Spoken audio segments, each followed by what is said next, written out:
ఏంటి? అమ్మా, ఇది చెల్లికి బాగుంటుంది కదా? చెల్లి పుడుతుందని నీకెలా తెలుసు కన్నా? నాకు చెల్లే పుడుతుంది.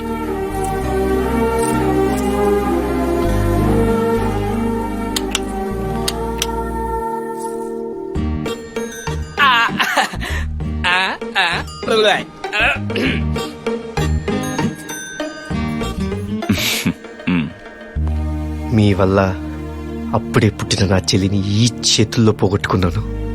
మళ్ళీ దేవుడు నాకు అలాంటి రిలేషన్ ఇచ్చాడు. నేను చాలా హ్యాపీగా ఉన్నాను. మీరు మళ్ళీ నా లైఫ్లోకి వచ్చి ఆ హ్యాపీనెస్ని దూరం చేయకండి. క్లైమేట్ అదిరింది మామ. ఈ వెదర్ ఫిగర్ తోడైతే ఇంకా బాగుంటది. చుట్టూ software companies, Infosys, Infotech. Road మీదకి వెళ్తే సో మెనీ ఫిగర్స్.